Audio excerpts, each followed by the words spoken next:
Hello everyone. तो आज हम ट्रेंडिंग शॉर्ट कुर्ती बनाना सीखेंगे, जिसके लिए हमने 1.5 मीटर फैब्रिक लिया है और अब हम कटिंग करना शुरू करते हैं। तो हमने 2.5 इंच पर नेक का निशान लगा लिया है। उसके बाद हमने शोल्डर की मुट्ठी का निशान 3.5 पर लगा लिया है और अब हम आर्मोल का 6 इंच पर निशान लगा लेंगे और एक सीधी लाइन नीचे से ड्रॉ कर लेंगे। इसके बाद हम आर्मोल में गोलाई का शेप दे देंगे। तो आपको आर्मोल का हमने 6 इंच का निशान लगाया था, तो उसके आधे 3 इंच से गोलाई का शेप दे देना है। उसके बाद हमने नेक की लंबाई 4 सेंटीमीटर रखी है और एक लाइन ड्रॉ कर ली है। अब हम नीचे से लाइन ड्रॉ करके इसमें भी हम गोलाई का शेप दे देंगे। तो हमने शेप दे दिया है। उसके बाद हम इसकी लेंथ 28 सेंटीमीटर की रखने वाले हैं। हमने लेंथ का निशान लगा लिया है और हम उस पर लाइन ड्रॉ कर लेंगे। इसके बाद हम चेस्ट का निशान लगाएंगे। तो हमें चेस्ट को 4 से डिवाइड करके, जितनी भी आपकी चेस्ट 4 से डिवाइड करके उसे निशान लगा लेना है। इसके बाद हम दामन का निशान लगाएंगे। तो हम दामन 18 सेंटीमीटर पर ओपन करेंगे। तो हमने 18 सेंटीमीटर पर निशान लगा लिया है। इसके बाद हम आर्मोल और दामन के बीच का पॉइंट निकालेंगे और उसके बाद हम वहाँ पर वेस्ट का निशान लगाएंगे। तो हमने कमर का निशान 7 इंच पर लगा लिया। अगर आपका चेस्ट 32 है तो 8 पर चेस्ट का और कमर का लगाना है और फिर आपको बीच के साइड का 1 इंच कमा के लगा देना है। तो हमने 8 का लगाया है चेस्ट का और बीच में हमने 7 इंच का निशान लगाया है। तो इसके बाद हमने इसे शेप दे दिया है और हम इसी ही को अब कट कर देंगे।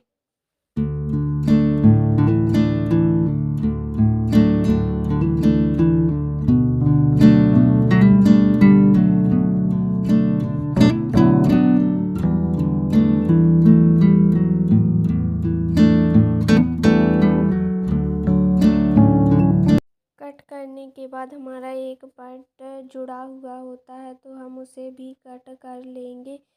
और फिर इसके बाद हम गले की कटिंग करेंगे। तो गले का शेप हमने प्रिंसेस कट में दिया है। आपको गोल जैसा भी आपको देना है आप दे के उसे कट कर ले। फिर हम इसे ओपन करेंगे और इसके बाद हम अब स्लीव की कटिंग करेंगे। तो स्लीव को हमें नॉर्मली बिल्कुल सीधा कट करना है, जितना भी हो। आपको जैसे ही नॉर्मल स्लीव कट करते हैं बस नीचे का मार्जिन नहीं निकालना है। इसके बाद अब हम नेक को पलटी करेंगे। तो हम एक फैब्रिक रख के उस पर नेक को नेक के शेप के अनुसार सिलाई लगा लेंगे और फिर हम इसे नेक को पलट देंगे।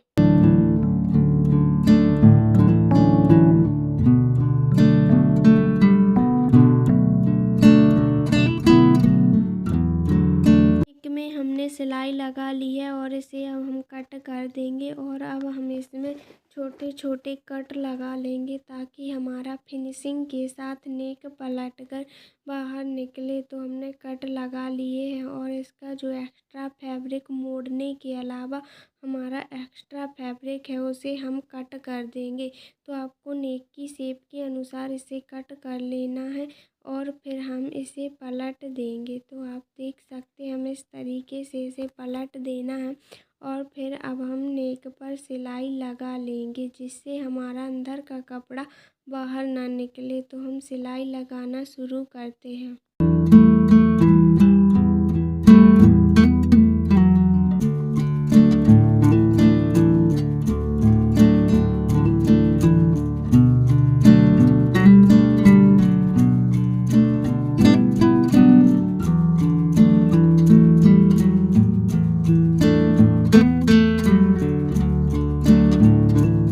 इसी तरीके से हमने बैक नेक को गोलाई में शेप दिया है और उसे पलट लिया है। इसके बाद हम उसे एक दूसरे के ऊपर रखते हुए हम ऊपर से सिलाई लगा लेंगे। तो हमने दोनों तरफ ऊपर से सिलाई लगा ली है।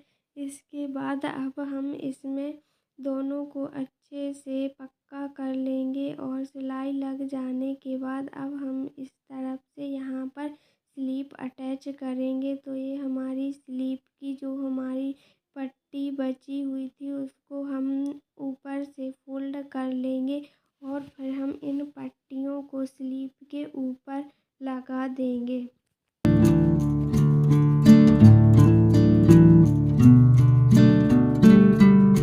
तो ये हमारी स्लीप है, इसे हम एक तरफ से फोल्ड कर लेंगे।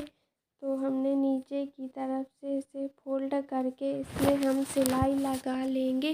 पट्टी हमारी बची थी उसको हम स्लीप के ऊपर रखते हुए नीचे की तरफ से उसे फोल्ड करके उसमें भी सिलाई लगा लेंगे ताकि हमारी स्लीप का लुक और सुंदर लगे। अगर आपके फैब्रिक में ऐसी कुछ पट्टी निकल के आती है तो आप उसे स्लीप पर ज़रूर अटैच करें, क्योंकि इससे आपकी स्लीप का लुक और भी ज़्यादा सुंदर लगेगा। तो अब हम ऊपर से अटैच कर लेंगे स्लीप को और फिर हम इस स्लीप में नीचे से लेस लगाएंगे। तो हमने ये पट्टी को अटैच कर लिया है, एक्स्ट्रा पट्टी को कट कर लिया है और ये हमारी स्लीप हमने अटैच कर ली है, आप देख सकते हैं। इसके बाद हमारी नीचे का लुक है स्लीप का, ये वाली हम लेस अटैच करना शुरू करेंगे। तो हमें लेस को नीचे की तरफ रखते हुए इसमें अटैच करना है ताकि हमारी कोड़ी वाली लेस है जो कोड़ी बाहर दिखे और बाकी हमारी लेस का लुक बहुत सुंदर आए। तो इस तरीके से हम सारी ही अपनी स्लीव में लेस को नीचे की तरफ से अटैच कर लेंगे।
कुर्ती के नीचे हमने फोल्ड कर दिया है, अब हम उसी पर लेस को अटैच करेंगे। तो जैसे हमने स्लीव पर लेस को अटैच किया है अंदर से, उसी तरीके से हम कुर्ते के आगे की तरफ से लेस को अटैच करना शुरू करते हैं।